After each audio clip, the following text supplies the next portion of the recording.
ঢুকে গিয়েছি আর হাত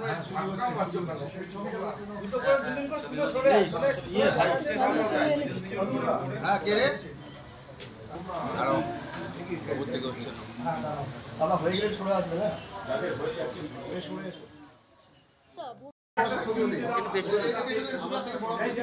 হ্যাঁ পিছিয়ে এসো পিছিয়ে এসো পিছিয়ে এসো ও সাদা হয়ে যাবে না কেন আচ্ছা গুরু আমার একটা কেউ তুলে দে না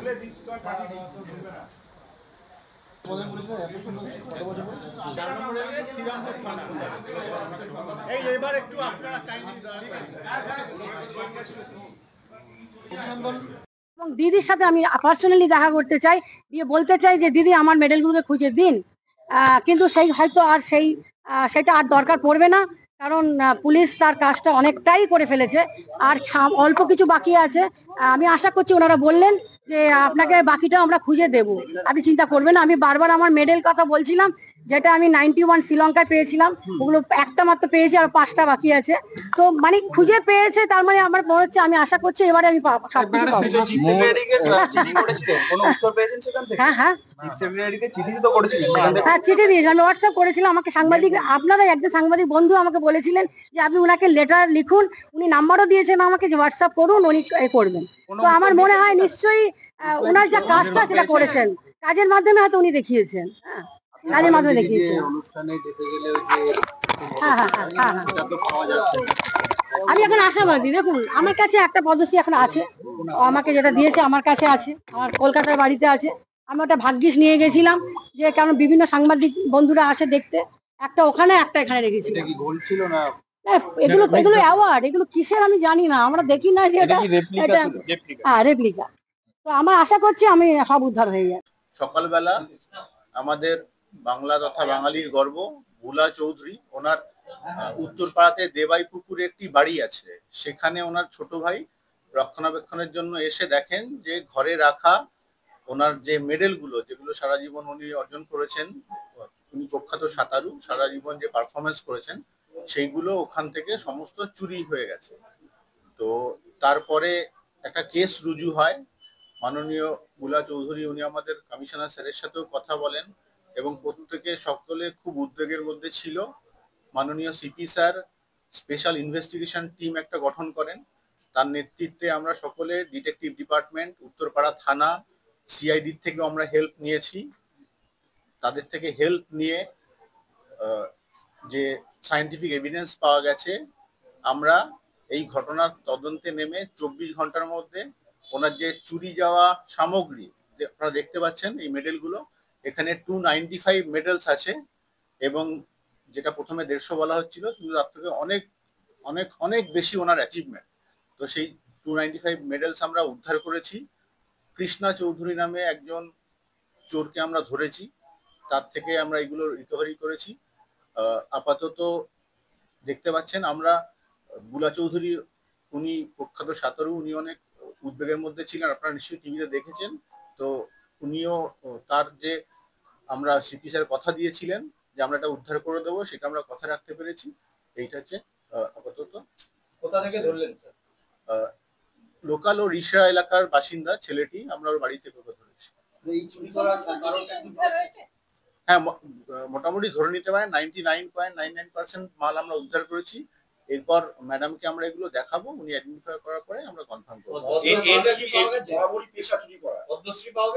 আমরা দেখে নিচ্ছি, ওনাকে দেখাতে হবে এতগুলো মেডেলের মধ্যে চোর মানে আপাতত এর 19 বছর বয়স, সেগুলো আমরা খতিয়ে দেখছি। তদন্ত এখনো শেষ হয়নি, তো আমরা তদন্তের মধ্যে রয়েছি। ফার্দার কিছু ডেভেলপমেন্ট থাকলে বলে দেবো। কি কারণে নয়, তো চোর যেগুলো আর কি, এগুলো নিয়ে বেচে দিয়ে কিছু টাকা নিয়ে চেষ্টা করবে, এটাই আর না। উনি বলেছেন এটা আমাদেরকে সেই সময়, সেটা আমরা দেখছি। তার মধ্যে কেউ যদি কিছু যুক্ত থাকে, ওখানে 2014 সালে চুরি গেছে, সেটা উনি আমাদের বলেছিলেন।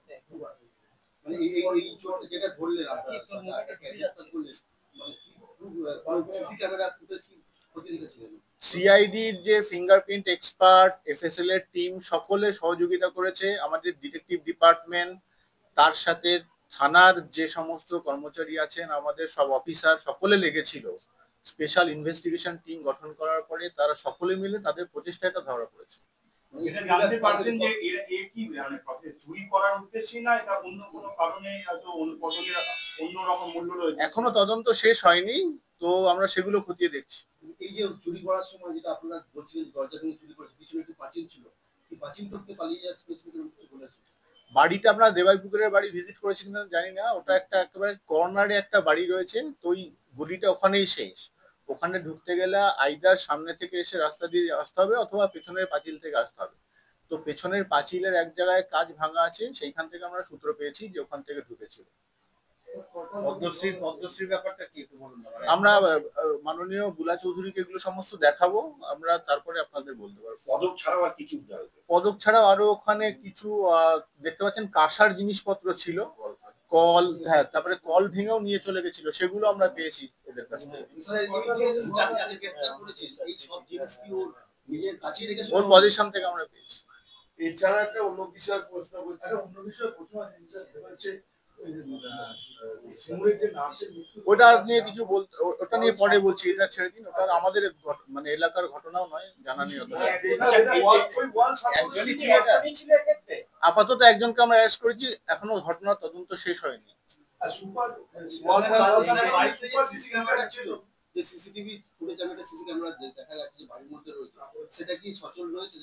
আমরা রিকভারি করার চেষ্টা করছি আপাতত, ওর মধ্যে থেকে এফএসএল এ পাঠানো হয়েছে। যে মাস খানেকের মধ্যে উন্নপুর, উত্তরপাড়া এই বিভিন্ন এলাকাগুলো দেখা যায় যে দুষ্কৃতীরা বাড়ন্ত, এটা কিভাবে দেখছেন? আমরা সমস্ত ঘটনা মানে পুলিশ প্রিভেন্টিভ অ্যাকশন বা তদন্ত সমস্ত কিছু করছে, পুলিশের উপর মানুষের ভরসা আছে। এটা আপনার এলাকার মধ্যে শ্রীরামপুরে ওয়ার্ল্ড হাসপাতালে যে চিঠিটা লিখেছে সুপার, এই যে সোশিও পলিটিক্যাল প্রেশারের জন্য এইটা নিয়ে আমাদের কিছু বলার নেই, নো কমেন্টস।